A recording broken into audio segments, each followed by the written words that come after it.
Hi everyone. Today we will discuss about Reserve Bank's integrated ombudsman scheme which is launched by our Prime Minister recently. In this scheme we have a term known as ombudsman. First let us see what is ombudsman.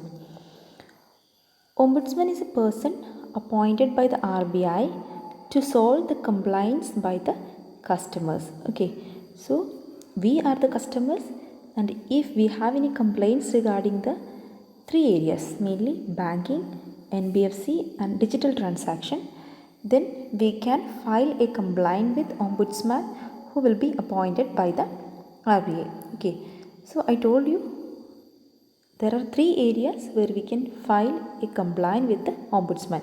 So these are banking, NBFC and digital transaction. Banking, you may be knowing all the complaints which is coming related with banking transactions like loan, ATM related issues, we can file complaint with banking ombudsman. Then we have NBFCs.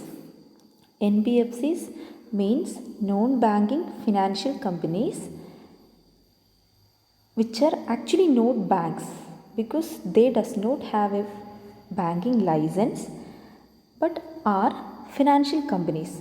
Okay, the difference between a bank and a NBFC is that a bank can accept demand deposit whereas an NBFC cannot. Okay, demand deposit means we will be depositing money in a bank, and whenever we need our money back, we can approach the bank and ask for the money that we have deposited in that bank. Okay, such a kind of facility will not be available with NBFC, whereas that is available in banking in a bank. Okay, so both bank as well as NBFC will be providing loans, but in NBFC there will be no demand deposit scheme. Okay, so that is the difference between an NBFC and a bank.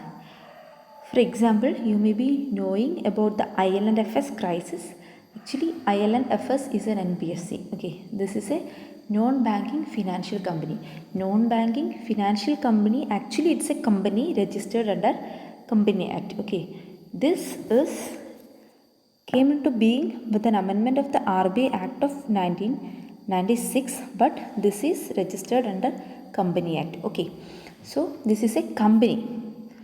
Though they are providing loans, they cannot accept demand deposit. So this is the difference between a bank and a NBFC. Okay, so I told you ombudsman, there are three types of ombudsman. One is for banking, where you can do both activities, like you can accept loans as well as demand deposit.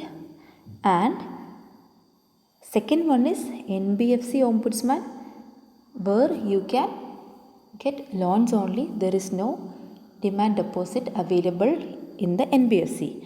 And third one is the digital transaction that we are using recently very often, like Google Pay, Phone Pay, then online payment, such kind of transaction. All digital transaction will be coming under this ombudsman. Okay, so this banking ombudsman came in the year of 1995. NBFC ombudsman was introduced in the year of 2018, and digital transaction ombudsman was introduced in the year of 2019. Okay, so far there was three ombudsmen, but there was a problem with this three ombudsmen because often among the customers there was a lot of confusion occurs, because whenever there is a complaint, whenever there is a grievance occurs for them, they were unable to identify the ombudsman to which he has to file a complaint. Okay, so it was confusing for them to complain to which ombudsman. So in order to remove that confusion, recently RBI integrated all these three ombudsmen into one. Okay, which means that earlier there was 3 ombudsmen, one for banking, another for NBFC, and another for digital transaction.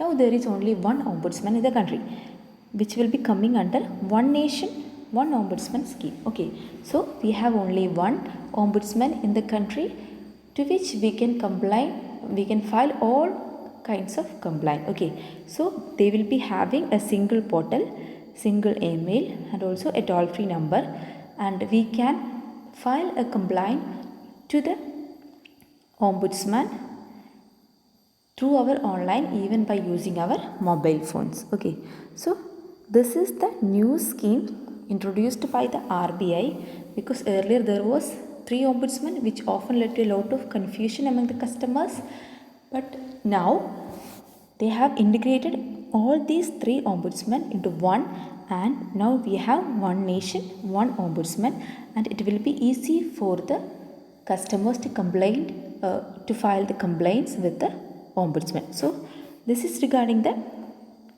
integrated ombudsman scheme. That's all.